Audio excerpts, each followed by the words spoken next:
Olá, eu sou o professor Isaac Silva e esta é a primeira aula do terceiro módulo do curso Aprenda a Defender a Sua Fé no Ambiente Acadêmico. Nesta aula, o nosso tema será a Bíblia e a ciência. Quero começar a aula afirmando que a Bíblia e a verdadeira ciência não são conflitantes. E quando eu digo verdadeira ciência, é porque existe a fake ciência, também conhecida como pseudociência ou falsa ciência. O físico brasileiro Dr. Peter Schultz, em um artigo publicado na Revista Eletrônica de Jornalismo Científico, vai dizer que existem critérios para diferenciar a pseudociência da ciência e cita o filósofo da ciência Bruno Latour quando diz que o objetivo da ciência não é produzir verdades indiscutíveis, mas discutíveis.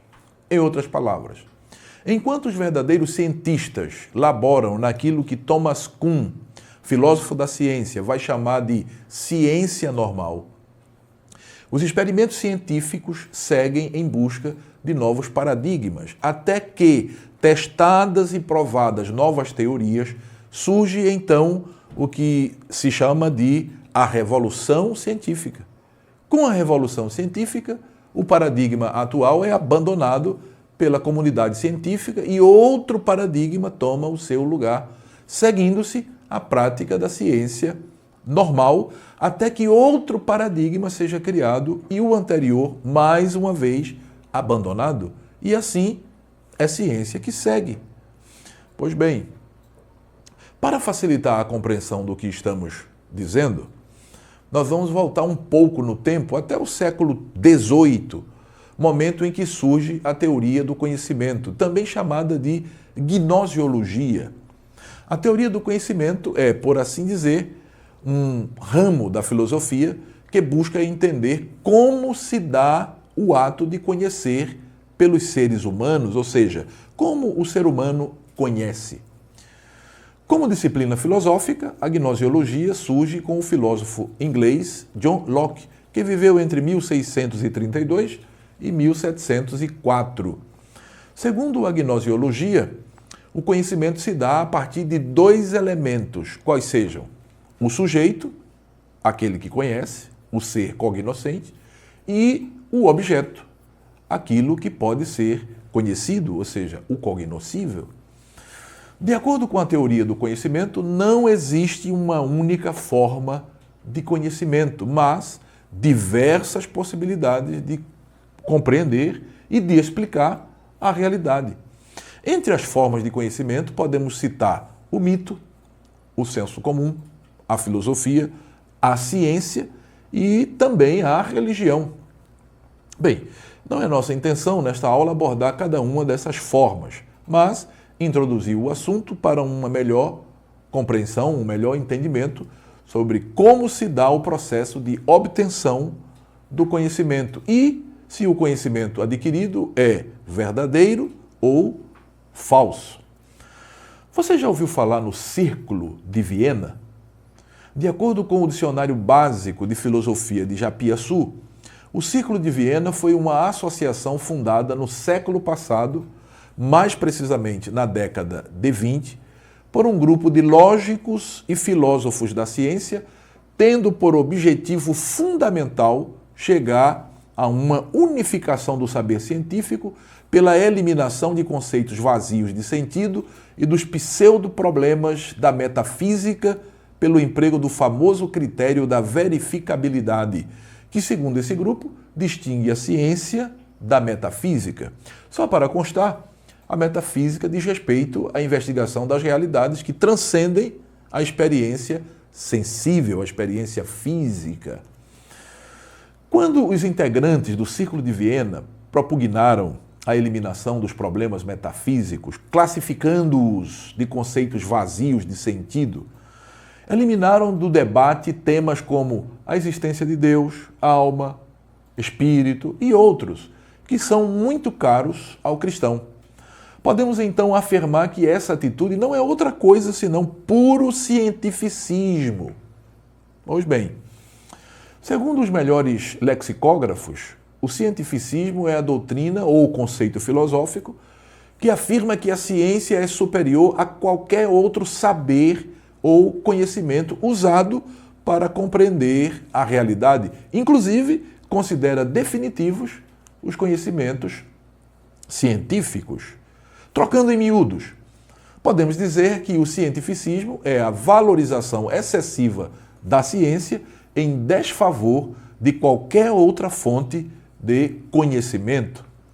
Bem, decidindo-se que o único critério válido para a significação de uma proposição seria o princípio da verificabilidade, somente as premissas proferidas a partir de observações científicas podem ser consideradas verdadeiras. Assim, os enunciados que não possam ser examinados a partir da verificação empírica não teriam significação alguma e, portanto, devem ser descartados. É isso o que prega, não é? O empirismo. Mas o que isso tem a ver com o nosso tema, com a nossa aula? Posso lhe assegurar que tem muito mais a ver do que você imagina. E vou lhe explicar o porquê a partir de uma única pergunta, de uma simples pergunta. Deus pode ser conhecido através da verificação empírica ou experiência sensorial? Por óbvio que não. Neste caso, de acordo com o empirismo, a premissa que afirma que Deus existe teria de ser considerada falsa, por não ser compatível com o princípio da verificabilidade. E não somente isto, mas toda a revelação divina registrada na Bíblia Sagrada, que é o instrumento balizador da fé e conduta e prática do cristão, é completamente desdenhada pelos empiristas. É comum a gente ouvir ateus e agnósticos dizerem que a Bíblia é apenas uma coleção de mitos. É possível que você já tenha escutado isso de alguém. Todavia, contrariando a ideia de que a ciência explica tudo, temos assistido estarrecidos durante o período da pandemia vários cientistas desnorteados sem saber apontar uma solução definitiva para o combate eficaz de um único vírus. De manhã, eles falam algo. Ao meio-dia, eles retificam a fala anterior. E à noite, reafirmam o que fora dito, não é, pela manhã. Ou seja, fica muito claro que as ciências também têm as suas limitações. Bem, trouxemos essas informações no início da nossa aula com o objetivo de mostrar a gênese da descrença em Deus no ambiente acadêmico e refutar o dogma de que só a ciência é capaz de explicar tudo. Naturalmente que nós não estamos aqui incentivando o desprezo, não é, pelas ciências, de forma alguma. Por óbvio, reconhecemos que elas têm sim o seu lugar na explicação da realidade física, mas disso não decorre que aquilo que as ciências não possam alcançar por meio do princípio da verificabilidade não seja real e, portanto, deve ser descartado. Pois bem, como sabemos, as ciências exatas tiram as suas conclusões a partir de equações matemáticas, da física, da astronomia, da engenharia, da química, da biologia molecular. Já as ciências naturais, que compreende a biologia básica, a paleontologia, a geologia, a antropologia, tiram as suas conclusões a partir de estudos, da melhor observação e do conhecimento disponível. As ciências exatas constroem pontes, viadutos, arranha-céus, levam o homem à Lua, desenvolvem equipamentos tecnológicos refinados, produzem medicamentos eficientes. Portanto, não há o que duvidar que as ciências exatas, em inúmeras questões, são assaz confiáveis. Todavia, infelizmente, das ciências naturais não podemos dizer o mesmo, porque falsos cientistas, ao longo dos últimos 200 anos, têm manipulado informações com o propósito de divulgar falsos resultados como sendo verdade cientificamente comprovada e irrefutável. Não é? Infelizmente, isso tem sido uma realidade.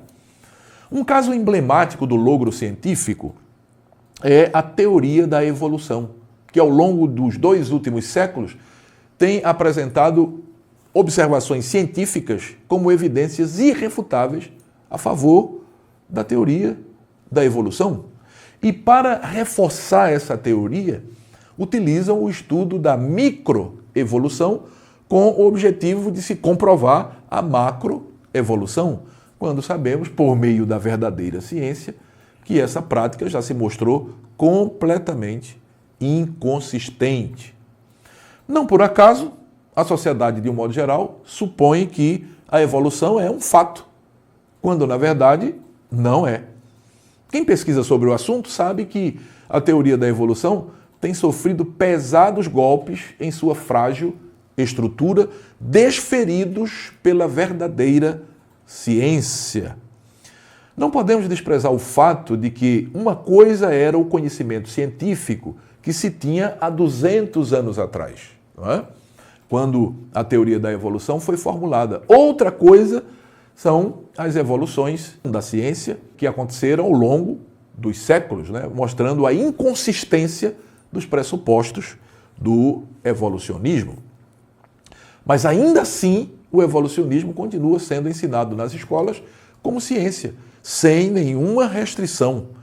E em uma das nossas aulas, nós vamos tratar especificamente sobre este assunto, não é? Pois bem, graças a Deus que as ciências exatas, elas têm fornecido um suporte significativo a favor da existência de Deus e da criação. E não somente isto, mas têm mostrado a coerência entre ciência e Bíblia, Bíblia e ciência.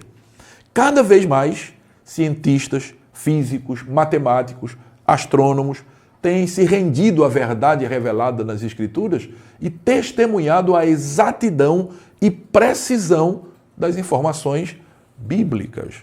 E não poderia ser diferente, por uma única razão. A Bíblia é a palavra inspirada de Deus, portanto, não pode falhar. Quando lemos lá em segunda carta a Timóteo, capítulo 3 e verso 16, o termo inspirada, estamos lendo a tradução da palavra grega theopneustos, que significa literalmente sopro de Deus.